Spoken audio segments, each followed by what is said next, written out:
Assalamualaikum warahmatullahi wabarakatuh. Sebelumnya, perkenalkan nama saya Muhammad Afrizal Kesuma dengan NIM 2309106013. Baik, di sini saya akan mempresentasikan tentang struktur komputer sebagai bagian tugas dari Postes 1 Praktikum Organisasi Arsitektur Komputer. Yang pertama, apa itu komputer?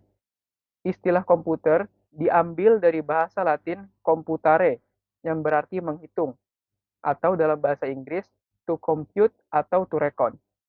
Menurut Blismer pada tahun 1985, komputer adalah suatu alat elektronik yang mampu melakukan beberapa tugas, yaitu menerima input, memproses input sesuai dengan instruksi yang diberikan, menyimpan perintah-perintah dan hasil pengolahannya, serta menyediakan output dalam bentuk informasi. Intinya, komputer adalah suatu peralatan elektronik yang dapat menerima input, mengolah input, memberikan informasi, menggunakan suatu program yang tersimpan di memori komputer, dan dapat menyimpan program dan hasil pengolahan serta bekerja secara otomatis. Lalu, apa itu tujuan sistem komputer? Tujuan pokok dari sistem komputer adalah mengolah data untuk menghasilkan informasi sehingga perlu didukung oleh elemen-elemen yang terdiri dari perangkat keras atau hardware, perangkat lunak atau software, dan brainware. Perangkat keras adalah peralatan komputer itu sendiri, seperti RAM, CPU, dan sebagainya. Perangkat lunak adalah program yang berisi perintah-perintah untuk melakukan proses tertentu, seperti Visual Studio Code atau Windows, itu termasuk ke dalam software. Dan yang terakhir, brainware. Brainware adalah manusia yang terlibat di dalam mengoperasikan serta mengatur sistem komputer, yaitu kita sebagai manusia. Selanjutnya ada struktur komputer. Struktur komputer didefinisikan sebagai cara-cara dari tiap komponen saling terkait. Sistem komputer terdiri atas 3 bagian penting, yaitu yang pertama, Central Processing Unit atau prosesor, yaitu merupakan otak dari sistem komputer kita. Kemudian yang kedua yaitu memori, RAM dan ROM. RAM di sini yang dimaksud adalah Random Access Memory, sedangkan ROM adalah Read Only Memory. Perbedaannya, RAM itu bersifat volatile, artinya ketika arus listrik terputus, maka datanya akan terhapus. Yang ketiga, ada input atau output. Yang kita akan bahas terlebih dahulu yaitu tentang CPU. Nah, sebelum masuk ke CPU, kita harus cari tahu dulu tentang fungsi komputer. Fungsi komputer didefinisikan sebagai operasi masing-masing komponen sebagai bagian dari struktur. Adapun fungsi dari masing-masing komponen dari struktur di samping adalah sebagai berikut. Nah, yang pertama ada CPU. CPU merupakan otak sistem komputer dan memiliki dua bagian fungsi operasional, yaitu ALU, Arithmetical Logical Unit, sebagai pusat pengolah data, dan CU, Control Unit, sebagai pengontrol kerja komputer. CPU mengendalikan seluruh sistem komputer dan memiliki koneksi ke seluruh modul yang menjadi bagian sistem komputer. Adapun fungsinya adalah sebagai berikut. Yang pertama, seperti yang terlihat pada gambar, membaca instruksi dan data. Yang kedua, menuliskan data yang telah diproses. Yang ketiga, mengirim sinyal kontrol ke unit lain. Dan yang keempat, menerima dan bereaksi terhadap interupsi. Selanjutnya ada memori. Memori memiliki fungsi utama untuk menyimpan data dan instruksi yang akan dieksekusi oleh CPU. Memori terdiri dari N-words, seperti yang terlihat pada gambar. Nah, N-words ini merupakan unit penyimpanan informasi biner yang nantinya akan diakses oleh CPU. Nah, N-words ini memiliki panjang yang sama, namun tiap portnya memiliki alamat yang berbeda atau unik.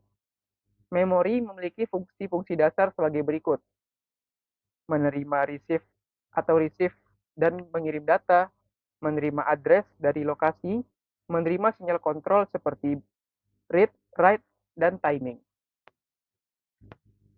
Selanjutnya ada input-output. Nah, kalau dilihat dari gambar, kan ada yang namanya I/O port. Nah, I/O ports ini berfungsi untuk menerima ataupun mengirim data keluar sistem, serta menghubungkan input-output device. Input-output bertanggung jawab atas pertukaran data dari dalam dan keluar komputer. Input-output dapat mengontrol lebih dari satu perangkat periferal dan mengirimkan sinyal interrupt. Adapun fungsi lainnya adalah sebagai berikut. Yang pertama, menerima sinyal kontrol dari komputer. Yang kedua, mengirim sinyal kontrol ke periferal, misal memutar disk. Dan yang ketiga, menerima address-address dari komputer. Lalu, ada yang dinamakan dengan input device. Input device adalah uh, device yang berfungsi untuk memasukkan data atau perintah ke dalam komputer. Contohnya seperti mouse, keyboard, touchpad, trackpad, dan lain-lain. Lalu, untuk output device, berfungsi menampilkan keluaran sebagai hasil pengolahan data. Contohnya monitor, speaker, printer, dan lain-lain. Selanjutnya ada bus. Bus adalah jalur komunikasi yang menghubungkan dua perangkat atau lebih. Bus berfungsi sebagai penghubung utama untuk mentransfer data, alamat, dan sinyal kontrol antara komponen-komponen tersebut. Bus juga dapat diartikan sebagai jalur komunikasi penghubung dua atau lebih piranti atau device. Nah, jenis bus terbagi menjadi tiga. Yang pertama, data bus. Yang kedua, address bus. Dan yang ketiga, control bus. Apa itu? Akan kita bahas di next slide selanjutnya. Nah, yang pertama ada data bus. Data bus adalah jalur perpindahan data antar modul dalam sistem komputer. Data bus digunakan untuk mengirimkan data dari satu komponen ke komponen lain, seperti dari CPU ke memori atau dari I/O device ke CPU. Jumlah saluran menentukan jumlah bit yang dapat ditransfer pada satu waktu. Lebar data bus ini menentukan kinerja sistem secara keseluruhan. Sifatnya bidireksional, artinya CPU dapat membaca dan menerima data melalui data bus ini. Data bus biasanya terdiri atas 8, 16, 32, atau 64 jalur paralel. Yang kedua ada address bus. Address bus digunakan untuk menandakan lokasi sumber atau tujuan pada proses transfer data. CPU akan menggunakan address bus untuk mengirimkan alamat memori yang akan ditulis atau dibaca. Address bus biasanya terdiri dari 16, 20, 24, atau 32 jalur paralel. Setiap perangkat yang terhubung dengan sistem komputer harus memiliki alamat untuk dapat diakses oleh CPU. Contoh penggunaan address bus adalah mengakses port input-output yang harus memiliki alamat hardware-nya. Yang ketiga ada control bus. Control bus digunakan untuk mengontrol penggunaan serta akses ke data bus dan address bus. Control bus mengatur sinyal-sinyal kontrol seperti validitas data dan alamat, serta membentuk operasi seperti read dan write. Control bus terdiri dari 4 sampai 10 jalur paralel. Sinyal-sinyal kontrol yang digunakan diantaranya yang pertama memory write, yaitu memerintahkan data pada bus akan dituliskan ke dalam lokasi alamat. Yang kedua memory read, yaitu memerintahkan data dari lokasi alamat ditempatkan pada bus data. Yang ketiga I/O write, memerintahkan data pada bus dikirim ke lokasi port I/O. Yang keempat I/O read, yaitu memerintahkan data dari port I/O ditempatkan pada bus data. Nah, selanjutnya ada penerapan address bus. Yang pertama itu ada port NVMe, yaitu Non-Volatile Memory Express. Nah, contohnya itu SSD NVMe yang berkomunikasi langsung dengan CPU sistem menggunakan soket PCIe.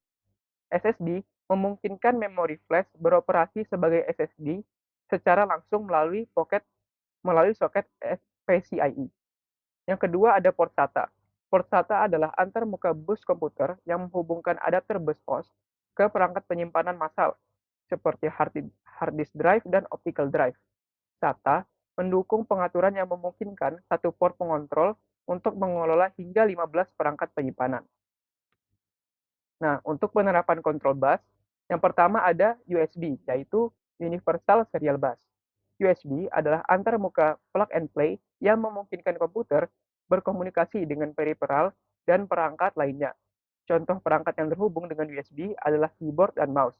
Setiap versi port USB memiliki kompatibilitas mundur dan kompatibilitas maju. Artinya dia support segala versi. Lalu ada kabel USB. Kabel USB adalah sebuah kabel yang digunakan untuk menghubungkan perangkat komputer dengan perangkat lainnya, seperti perangkat input-output, perangkat penyimpanan, dan perangkat lainnya. Untuk tipe-tipenya bisa dilihat pada gambar ini, ada USB Type A, USB Type B, USB 3.0, USB Mini, USB Micro, USB Type C, dan USB Micro B. Saya rasa sekian presentasi dari saya, kurang lebihnya mohon maaf. Terima kasih. Wassalamualaikum warahmatullahi wabarakatuh.